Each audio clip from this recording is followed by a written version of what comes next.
We expected that there would be more infrastructure. We expected flying cars. We expected a Jetson sort of future. And instead, we got a communications future and an internet future and a computer revolution.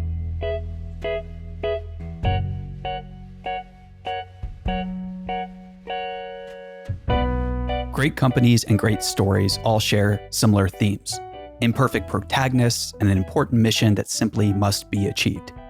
Those are the words of today's guest, Katherine Boyle, a partner at General Catalyst, which is a global investment firm that recently announced it had raised $2.3 billion across 3 new funds.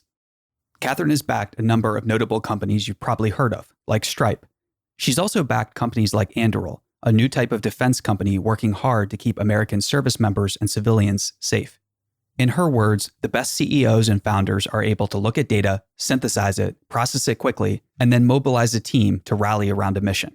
In today's episode, we talk about that, plus some of our favorite philosophers like Leo Strauss and Rene Gerard. We talk about the mass migration of movement of people that's happening right now in the US. We talk about the new ways of working and thinking and where we're headed in the new normal.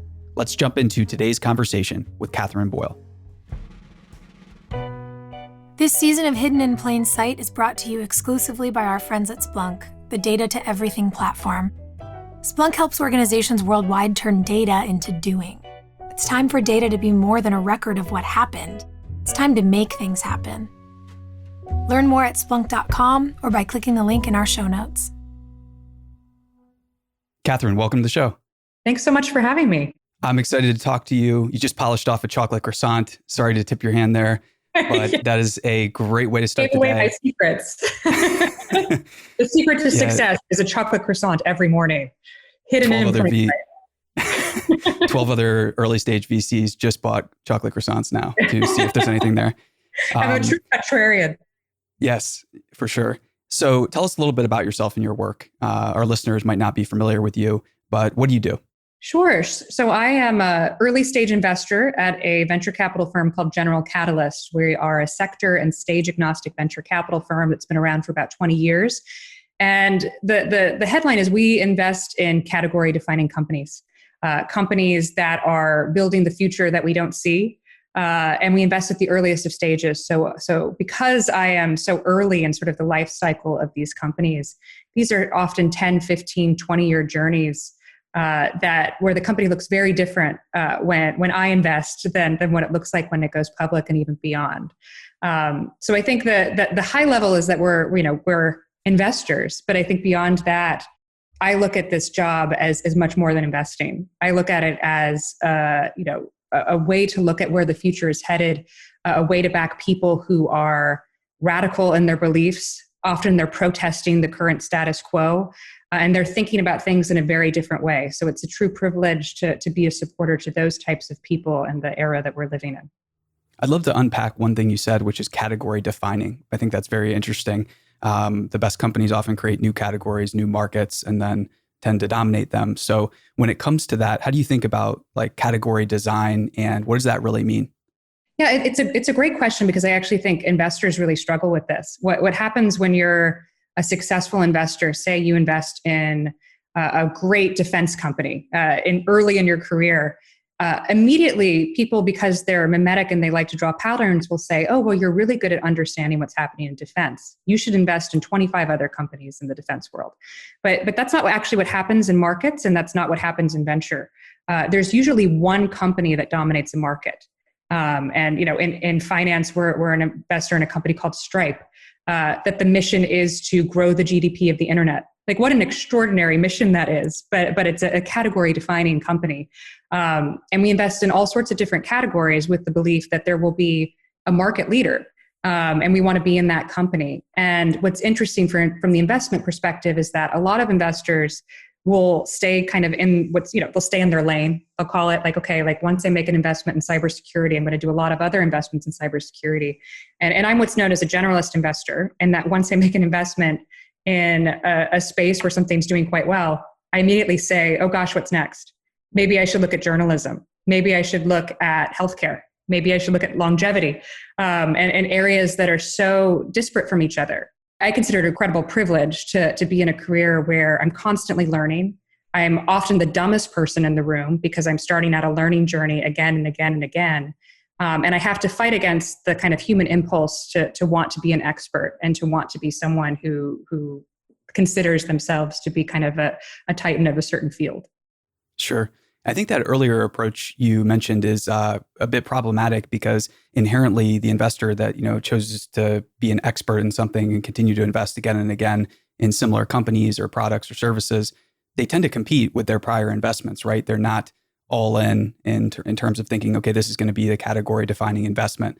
How do you think about avoiding mimesis and this desire to imitate others, especially in a world when we're inundated with messages, whether it's on social or from our peers? Is this something you consciously try to avoid, or how do you think about it? I love this question because it has absolutely nothing to do with investing. It has a lot to do with belief and practice and habits.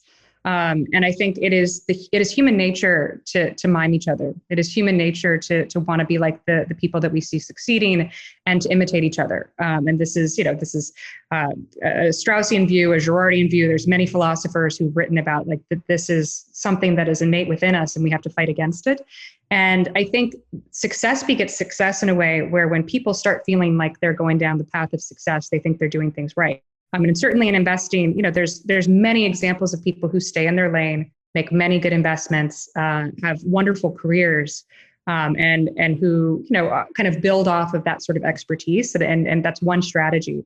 But I think what often happens, and I think this is the untold story of investing, but also the untold story of company building, is that we see someone doing something successfully and we try to match that person's behavior. And if it's not your core strategy, if it's not who you are, and if it's not original to who you are, you'll likely fail.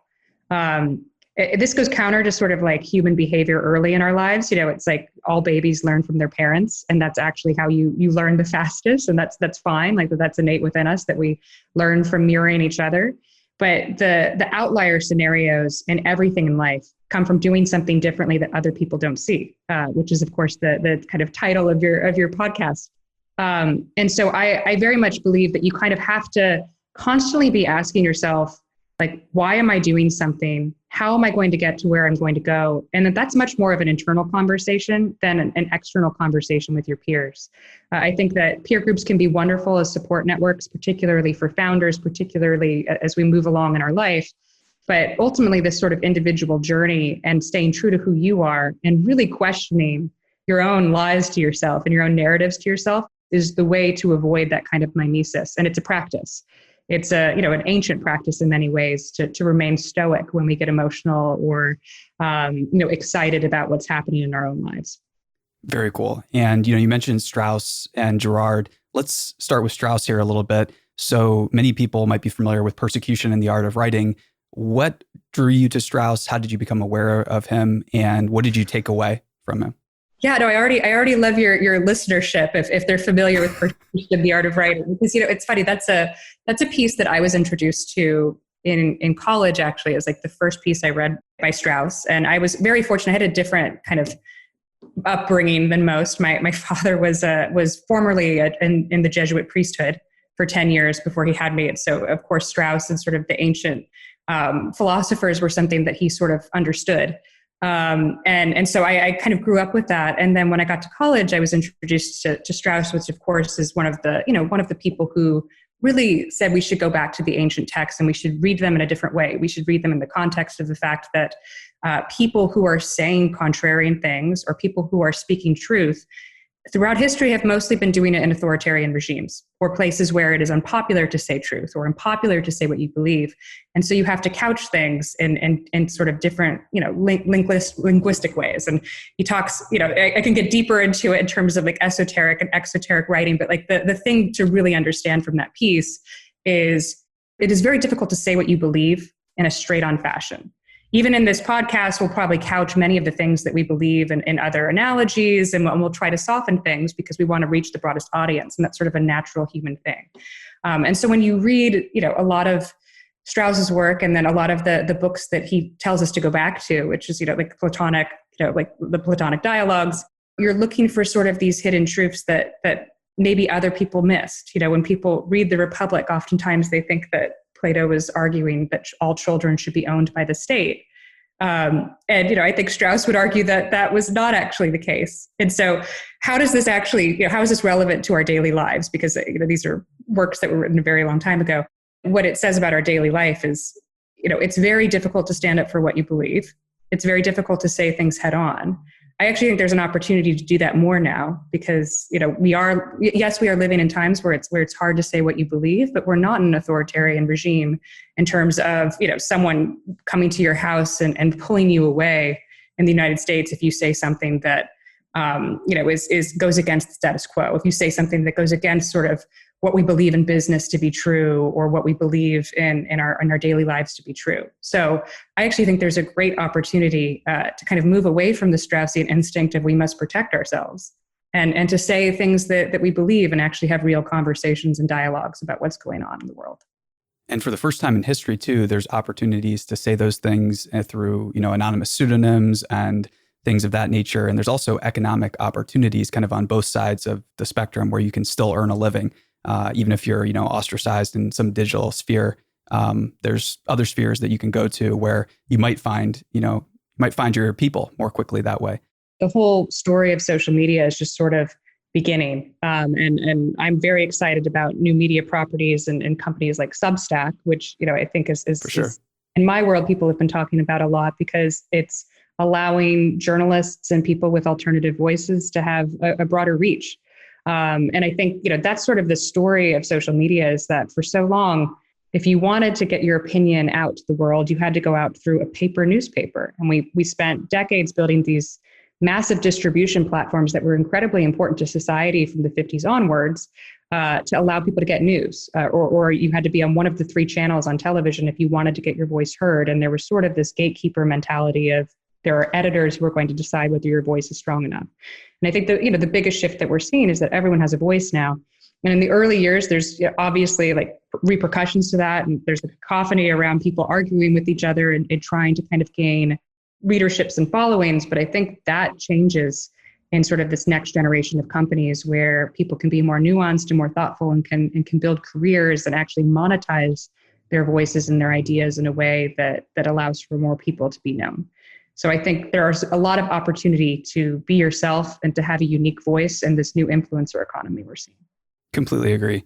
And shifting gears to Gerard for a little bit. So if people aren't familiar, Rene Gerard, a French philosopher, he taught at Stanford. He's written a number of fascinating books. My personal favorite is Job, but I would love to get into that. So how did you hear about Gerard and what have you taken away from some of his works?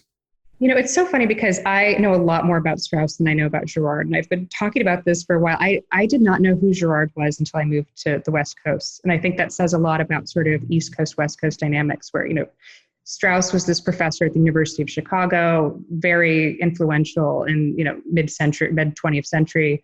Gerard was sort of this, he was a Stanford professor that I think what I interpret him as someone who sort of reinterprets the Christian story in a 21st century mentality. Almost in a scientific way. Yeah. Or anthropological, I guess is a better way of couching it. And he was an anthropologist. He was a theologian. He was someone who sort of merged a lot of views. And I think his primary thesis is that mimesis and this sort of desire that humans have to each have these sort of scarce resources can lead to violence and lead to scapegoating. And the 2 greatest scapegoats he talks about Jesus Christ as the greatest example of scapegoating someone for various beliefs. Socrates is also someone who was scapegoated, but it's these people who say things that society scapegoats because they can, and that comes from mimetic desire and it comes from scarce resources. And so I think there's a lot of people who believe that abundance is the best way to move out of that. Out of that sort of human instinct to scapegoat. And what's interesting is I think that's been adopted by a lot of technologists as, building new technologies, building new companies leads to abundance. It's not a zero-sum game. If you're building new societies and you're improving quality of life, which I would argue that Silicon Valley has done so more than any other, asset class or any other part of the U.S. economy over the last 50 years, that's a good thing, and that actually kind of rails against this society of scarce resources and zero-sum games. But there's a lot of interpretations, and I'm not a Gerardian scholar by any means, and I sort of came to it pretty late. But I think his work is really interesting in that it does explain a lot of social media culture, a lot of the fights that we see on Twitter, which is people arguing for airtime, but also scapegoating people for various beliefs at different times, sort of haphazardly. And so I hope that the next generation of products kind of take into account this theory of abundance versus scarce resources. Yeah, I think they are. And that's a debate that's one where many people want to come to the table when you start talking about abundance as opposed to who gets what and dividing up a pie that's already not big enough. As we think about venture and investing in the world of hedge funds and private equity and everything, it's been a struggle over the years for these asset classes, I think, to prove themselves, but in terms of ROI and IRR. However, at the same time, you have, just a rush of people trying to get in. There's 10,000 hedge funds in the US. There are more people becoming venture investors than ever before. Where do you see these spaces? And do you see this as becoming like the new normal? Are most technologists and business owners going to become angel investors in the future? What trends do you see happening here? Yeah, no, it's a very good question. I would argue that the macro reason is just that interest rates have remained so low, and you have 12 years of quantitative easing and a $4 trillion stimulus that was just injected in the economy that's having a radical effect on the stock market, and we'll probably see another 10 years of just rampant innovation because of that. And because interest rates are so low, there's really no way where to park your money. And technology has been the dominant sector over the last 15, 20 years. I mean, even if you just look at the IPOs of the last 6 months, I mean, it's been extraordinary to watch these tech companies have the demand from retail investors. But I'd also say, that is a function of, if you're looking at it historically, where is it easiest to company build? I actually think it's broader than just a financial reason. I think we have used technology to build companies faster, cheaper. You can start a global company from one room now.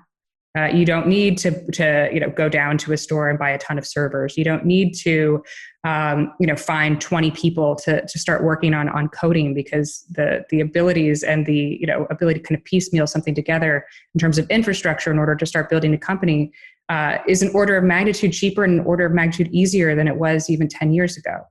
And so in that case, it means we're going to have a lot more people experimenting with entrepreneurship. We've seen those numbers rise, and that's a good thing. But we also have a lot more capital of people who are using that capital to be early stage and growth stage investors. And so I think it's a very good thing, because when we look at sort of productivity over the last few decades, you can measure productivity in different ways, but where have we actually seen tremendous gains? It's the computer revolution. Not the revolutions that we predicted in the 1950s and 60s. And, people talk about, we expected that there would be more infrastructure. We expected flying cars. We expected a Jetson sort of future. And instead we got a communications future and an internet future and a computer revolution. And we can argue about, the pros and cons of that. But I think that that's just going to continue. And the financial system has certainly evolved in order to support that kind of change. And we finally have the infrastructure, I think, in place, and the common shared language now about this to build the Jetsons type future. So thinking about defense, you brought that up earlier in one of your investments. Anduril is fascinating. Let's talk about the United States and the defense industry for a moment, because it's something that has been almost taboo in Silicon Valley and amongst intellectuals. They want to turn their heads and pretend that this doesn't exist, or that it's something's inherently wrong with it. So tell us about defense, and how did you get involved with this company? Yeah, no. So I can share sort of my initial reactions to diving into this market, because I didn't know much about it. I lived in Washington for 10 years. I've always been a student of history, and have a lot of friends that work with the DoD and intelligence agencies. So it wasn't something that was foreign to me in any way. But the sort of business of the primes was actually very unknown to me until I started looking at this category.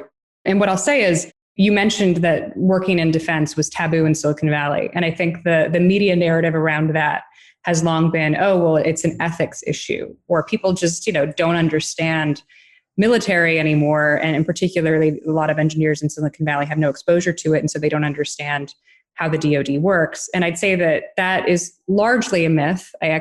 Everyone that I encounter in my work, people are excited to work on hard problems. And if you're someone who's excited about robotics or excited about hard engineering problems, some of the first places you can experiment with those problems are working with DoD customers. So I don't think that's the reason why Silicon Valley has stayed away. I think there's three core reasons that have caused Silicon Valley to stay away, and then now why we're reevaluating it, which I'll get into. And I boil them down to mergers, margins, and interest rates. So if you look at what happened post-Cold War, post the fall of the Berlin Wall, there was an extraordinary amount of activity in terms of mergers from the five primes that have existed since the 1920s. If you look at the five prime contractors, these are the Lockheed Martins of the world that have been around for a long time. They all started in the 1920s after World War I, and they solidified their dominance after World War II. So these are very old companies that have been around a long time, and they specialized in the technologies that we had in the 1940s and 1950s. So that is one of the big problems. And they sort of saw after, fall of the Soviet Union, what was going to be the biggest threat to them, which was spending cuts. Everyone predicted in the 90s that there would be large spending cuts. And so they became very acquisitive. And something like 18,000 companies that used to be independent defense contractors left the industry or were acquired during that decade. So that sort of, mergers of these companies made these large five prime contractors much more dominant. The second thing that I think happened that made it very difficult for Silicon Valley to invest is just the advent of software. Silicon Valley was built on, we're investing in chipsets, we're investing in hardware. And then the computer revolution really made it easier to make far more money, far more effectively through investing in pure software businesses. And so a lot of firms like mine, but firms, across Silicon Valley are generalist firms. And if you're looking at a company that's going to have 50 to 60% margins because there's a hardware component, and you're looking at another company that has software margins, 9 times out of 10, the software margin company is going to be a better investment. So it became sort of a question of, well, why would we invest in all of these hard things when we can make money off of investing in things that are just as important but are pure software businesses? So that was definitely a trend that happened. And then as we've talked about, interest rates have really been one of the catalysts of Silicon Valley, but they've also caused a function of the venture ecosystem to change that I think a lot of people don't understand in Washington. And that change is that fund sizes in Silicon Valley have gotten much larger. So for example, my firm, started out as a $200 million fund in 2000. When I joined my firm, we were investing out of an $800 million fund. Now we're investing out of a $2.3 billion fund. And I've been at my firm for 4 years. So that's an extraordinary change in terms of what you're expecting companies to be able to achieve. The way that venture math works is that it's usually one or two companies that return an entire fund. It's a power law theory. And so you're trying to invest in companies that can become 10, 20, $30 billion companies. And if you look at the history of defense investing, the only companies in the last 25 years that have met that threshold are SpaceX and Palantir in terms of being government companies. And Palantir isn't even a full-blown government company. I mean, they sell to commercial as well. So when you look at that history, and I think the third, I can't even remember the name of the third company, but it was acquired by, I think, Raytheon for something like $400 million, which is a lot of money. And it's a good company. But for an interest rate time where, money, or I should say money is cheap and like people can raise funds very, very quickly, and raise large funds at that, the economics of venture make it very difficult for someone to say, we're going to invest in a company that's going to be able to be the size of Raytheon. And getting to Anduril, which is an incredible company that we're lucky to be investors in, the thesis on Anduril is actually we can build the next Lockheed Martin. We can build the next Raytheon because there's been a fundamental change in how technology is built. And with very strong engineers and very strong business-minded people, now is the right time to start building for the Department of Defense and this next generation technology that we need. So we very much believe that now is a good time to be investing in this, despite all of the things that I just said were wrong with the industry. But I do think that those are the underlying factors that investors are thinking about when they're investing in defense. You mentioned fund sizes and power laws, and I think this is very interesting because it can sound cold and callous from the outside, but it's also the best way for firms to provide a return to investors and create something new that helps a lot of people. So, when you're doing this, does each investment have to return the fund? How are you thinking about making investments? How big do they have to become? And is this a thing where General Catalyst is looking to back up the truck, into winners? What are your philosophies here? Yeah, and I like that you called out that it sounds cold and callous, because I actually do think it's hard. We have these conversations where we talk about the math, and I always have to remind people that we're all here for the same mission. We're particularly around defense, that there's a number of investors who are committed to investing in American renewal, and that is at the top of every decision that we are making. Responsible innovation is something that we care deeply about at my firm. It's not just a talking point. We talk. The reason I love my job and being someone who loves political philosophy is that I get to talk about ethics, and I get to talk about ethics with the founders. I get to talk about ethics with my partners. So that is something that is so embedded in the job. I don't want it to make it sound like all investors think about is math, but the best companies merge mission with margin. And that's something that one of my favorite founders, Rachel Carlson at Guild Education, who's helping to upskill American workers who work wage jobs. That company is an extraordinary company. It's in Denver. It works with Walmart. It works with Chipotle. They're working with extraordinary companies, helping them send people back to school so that they can improve their lives. And the thing that I feel most strongly about is that right now, government is so ineffectual that we have to depend on these radical founders to build companies with strong missions. So I never want it to sound like it's being cold and callous. I don't think that investing in companies that are already winning is a callous thing. I think it's good strategy. There's a reason why cultures emerge the way that they do. I spend a lot of time thinking about organizational behavior and culture. And there are certain cultures that just allow for scale, where people feel empowered to stay at a company for 15 years. I mean, the Amazon story is certainly that, where you look at the number of people who've spent their entire career at Amazon since the beginning is extraordinary. And that says something about the culture that has been built from day one of independent thinking, of how do we build new products? How do we please and delight the customer? Those are important questions. And so our belief is that, yes, we like to, we like to invest in category defining companies, because usually the story of innovation is that one culture will emerge in the same way that extraordinary countries emerge throughout history. One culture will emerge and it will be so dominant for a period of time. And it will be because it has a unique thesis, or because it's gone into a sector other people won't go into, because the people who are there believe in the mission. And so you can't really replicate that. I'd say one company or one or two companies that are dominant in a sector is probably more powerful and probably building more for productivity than, say, 20 companies that are somewhat mid-lane and maybe not able to kind of keep talent and be able to keep vision for a long period of time. And often these companies too, from the outside, we can think of them as, it's just a product or service or thing, but it's often, a portfolio of businesses of varying maturities that are all, working towards a similar shared goal. So when you think about cultures that are innovative, how do you get that balance right between focus, but also radical innovation and making a lot of small bets? As an outsider, I have to have a lot of frameworks for how I think about the best cultures. I think the best cultures are people make decisions very quickly, and they understand that you're constantly running experiments, you're constantly questioning. You have a culture where people can question each other, where there's high trust, where there's not there's one dictator and everyone fears the dictator. That's a bad culture. You want people who are contributing their best work, people who are asking a lot of questions, but who are also very decisive.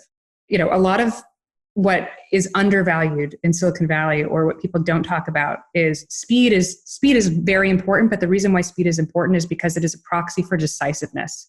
It is a proxy for people who can take data, all disparate, synthesize it, and make a decision very quickly.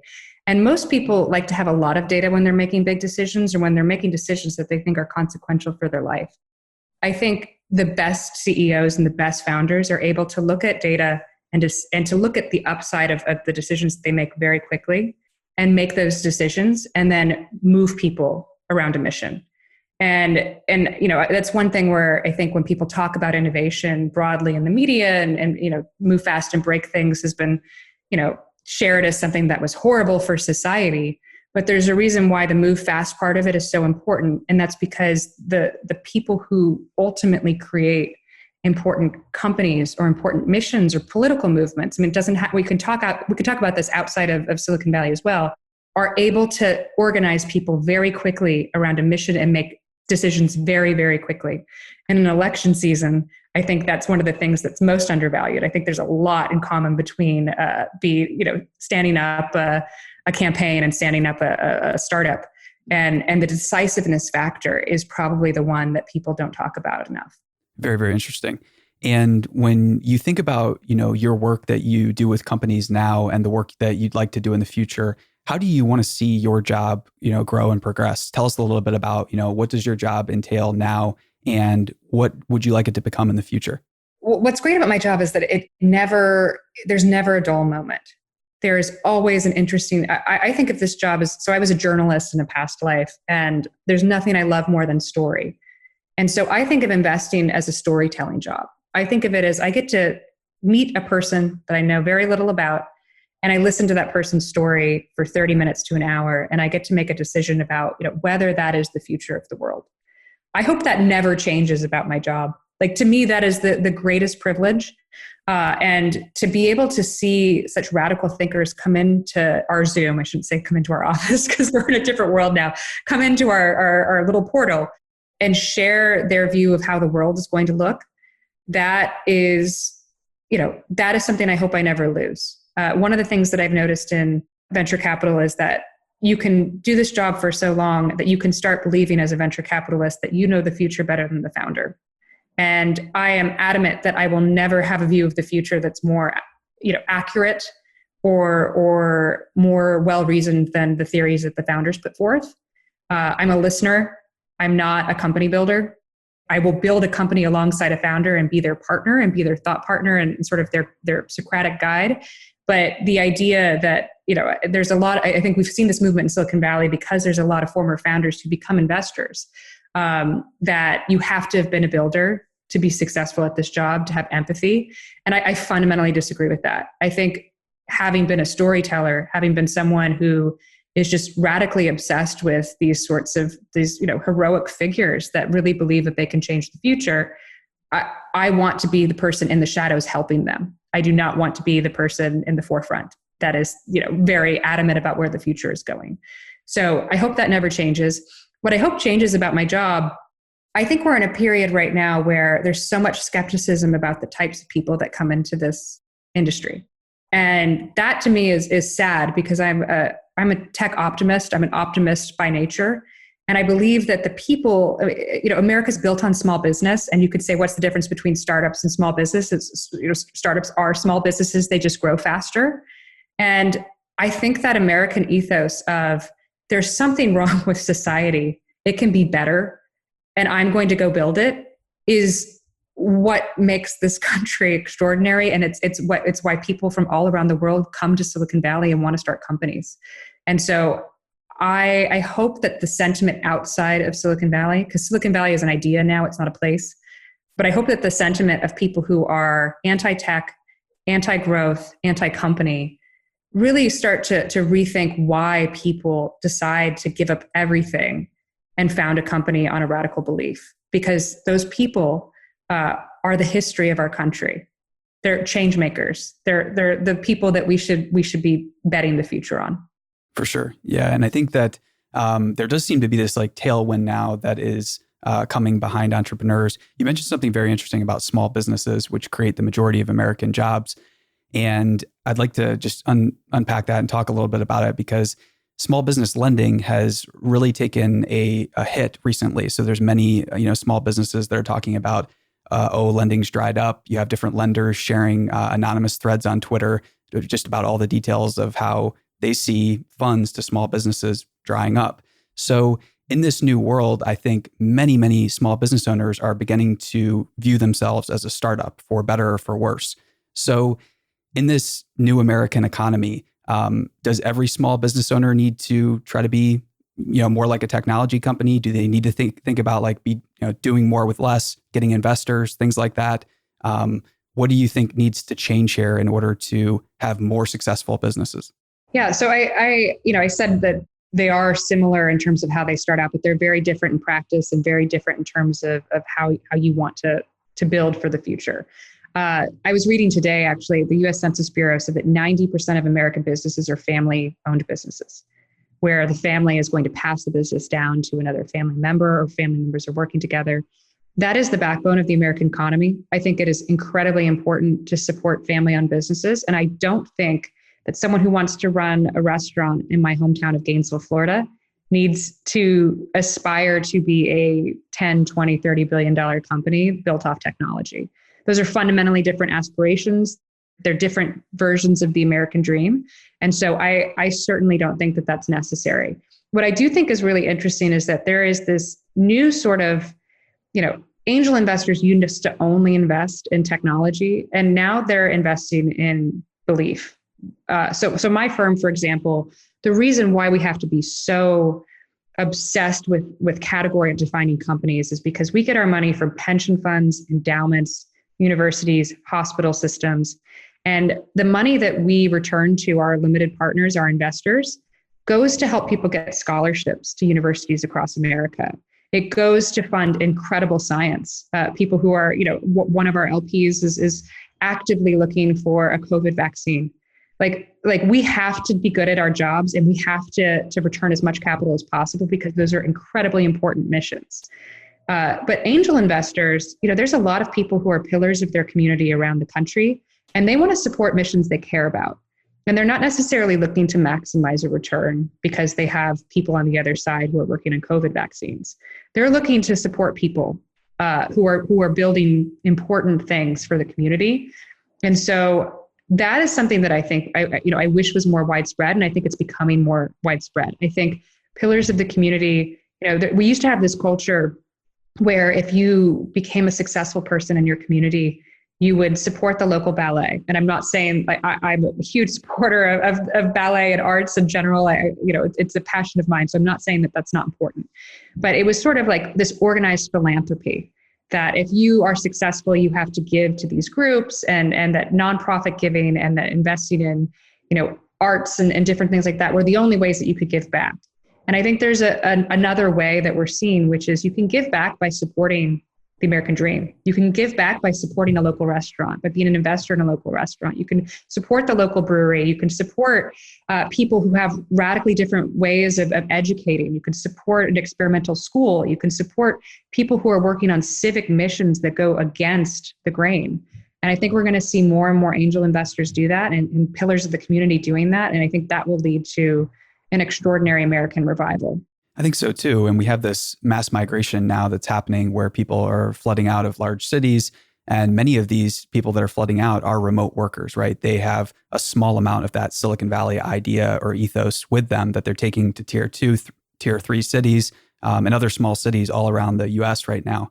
What are you seeing in terms of this movement, and what type of opportunities or things do you think this is going to catalyze in the future for America? I think it's a great trend. I think we're going to see both. There's sort of two visions for what I think is happening. And the one vision is, it's time to build. We need to aggregate around certain hubs of innovation and really build for the future, because we're seeing this year has been just an example of what can happen when you live in a decadent society, or a society that's sort of taken its growth for granted, or taken its the wondrous parts of it for granted. So I very much am sympathetic with it's time to build. And if that building means that I'm anchored in San Francisco right now, I have not left. I'm still working. I'm still building. I'm still trying to help the builders. I think, that's one path, and that's a path that's important. But for a long time, we've been talking about brain drain from, many states. I'm from a small town in Florida, and I left. And, when I went back this summer, because I was escaping wildfires and all of the craziness in California, those cities are they're incredibly vibrant. There's a lot of renewal happening in those cities. There's a lot of young people moving back to the suburbs, moving back to smaller towns, because they want a community. And that's like, there's this view that like Alexis de Tocqueville said, like, these small towns with common values is very much the sort of American dream, that people kind of aggregate around common beliefs and they build their society, but these are small ecosystems of people who really care about each other. And there's sort of a communal mentality to it where I know my neighbor's name, I help my neighbor, and there's a lot more buy-in to the community.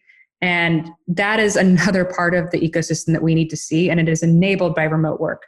If you can work anywhere and you want to move back to your hometown, but you can also work for a great company that gives you good benefits and that makes you feel like you're part of two worlds, that's extraordinary. And that's my biggest hope coming out of COVID, is that we're going to see just a much more experimental model with companies allowing people to live in the communities they want to live in. I think it's going to have incredible, advantages for women, especially who are thinking about, how do I get childcare?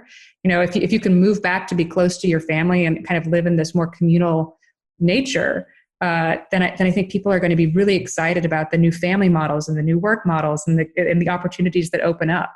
And that's going to lead to a revival of cities that had seen this brain drain for the last 20, 30 years. Yeah, and I think too, it's combating one of the most dangerous trends that we see globally, which is this thing that happens in more educated and affluent countries where people have fewer children. Like, people are much more amenable to the idea now of having a large family if it's sustainable and fun, instead of being cramped into a small, smoke-filled California place. So when it comes to what you see on the landscape in terms of the U.S. and China. I saved the softball for last. Don't worry. Good. Can't go on a podcast talking about China. I know, right? But this is such an important subject right now, because there's so much fear, there's so much propaganda, there's also some very disturbing things happening.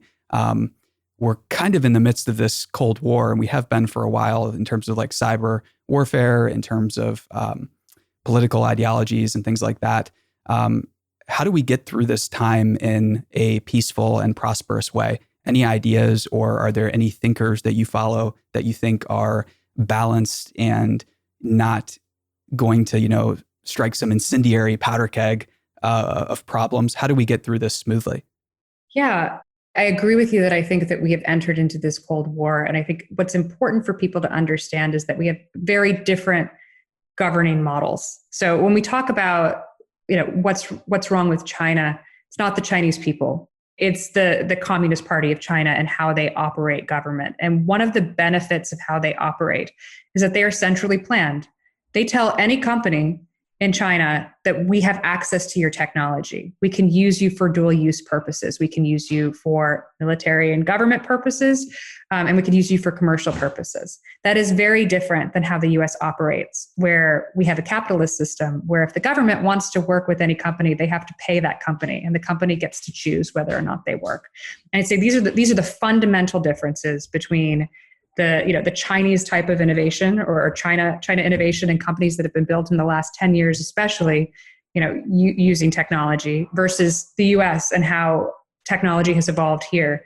I think it says something that the ecosystem for tech innovation is on the West Coast and Washington's on the East Coast. And I actually think that's a fundamental hurdle that we have to get over, because it makes it harder to compromise and harder to come together when you're 3,000 miles away. And the centrally planned government, but also sort of tech ecosystem in China, it's a totally different way of working between commerce and government. And so we have to understand that, and we have to get over sort of that, because it's much easier to be centrally planned when you're entering, a period of turmoil against other countries. What I would say is that, I think that the biggest opportunity that the U.S. has during this new time is an opportunity for American renewal and an opportunity to bring types of innovation that we have outsourced back to the U.S. To shore up, semiconductors, to shore up. I think something like 95% of rare earth elements are based in China. We have mines that used to exist in the U.S. that have gone out of business. So there's many different ways that we can ensure the industrial future of America, and that we need to invest in it. And that is going to be not just, that's not something Silicon Valley can solve. We're not equipped to solve it. That's something that government also has to solve. And we have to work together on the best practices to do that very quickly. Because like you said, I think people are waking up to the fact that this is a different time. In 2012, I said this a lot. Investors, in 2012, like there was a hopefulness that China was a market, and that we would actually find ways to work together. That there would be American tech companies operating in China and vice versa, and that did not happen. And so now that did not happen, we have to figure out ways to make sure that American innovation can continue and that it can be self-sufficient. Yeah, and I think the example of America and the Middle East interacting in terms of oil is one that gives me a lot of hope, where it's like, okay, the US, I think last year or over the last 2 years became self-sufficient. They became the world's, I think, leading exporter of oil and natural gas, or else we're pretty close to that. So this is a pretty promising thing. I think hopefully we can replicate something similar without, war or conflict. You mentioned people who I think are really good on this topic. So I think there's a lot of academics, particularly West Coast academics and people who are working at Stanford, who have thought a lot more heavily about this than me from the academic perspective. So Amy Ziegert is one professor who I think is extraordinary on this issue and was sort of an early warner of what was happening in terms of the divide between China and the US. And then Jacob Hellberg, who I believe is at the Cyber Policy Center at Stanford University, has written a number of pieces for foreign policy and elsewhere about sort of this need for American reindustrialization, and can talk far more, his writings are far more in depth than what I just said. So I'd say, like, very much if you're interested in this idea, I think those two academics have been very thoughtful about these issues. Katherine, this has been awesome. Thanks for being generous with your time. Are there any final thoughts you have for listeners? You generously mentioned the show's called Hidden in Plain Sight, and we love to figure out, what's out there that's obvious to you, that's not obvious to everyone else. So if there's something that's hidden in plain sight or that you have on your mind, the microphone is yours.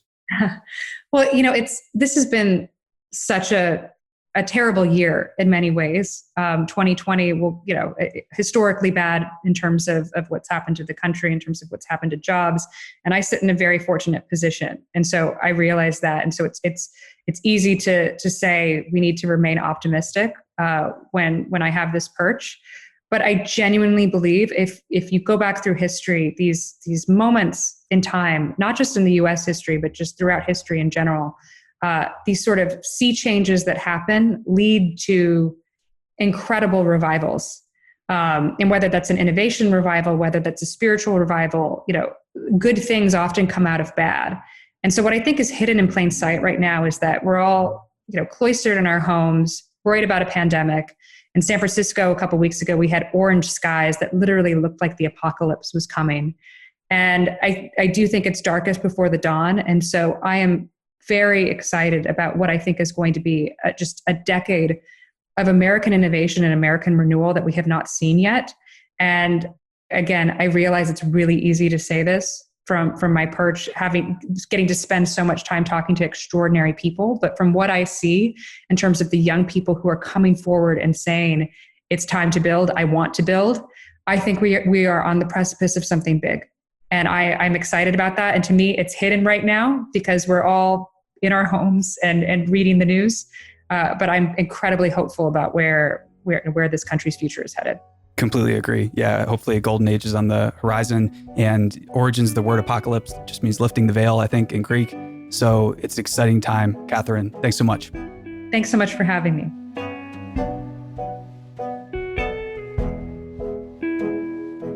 I'm Sophia Bush, and you've been listening to Hidden in Plain Sight from Mission.org. This podcast is sponsored by our friends at Splunk, the Data to Everything platform. In today's data-driven world, every company, big or small, new or old, is sitting on terabytes of unused, untapped, and unknown data. Splunk helps turn all that data into action. Using cutting-edge AI and machine learning, Splunk delivers real-time predictive insights that will help you on your mission to change the world. With solutions for IT, security, Internet of Things, and business operations, Splunk empowers people to make faster, better decisions and take action to get things done. It's time for our data to be more than a record of what happened. It's time to make things happen. Check it out at Splunk.com.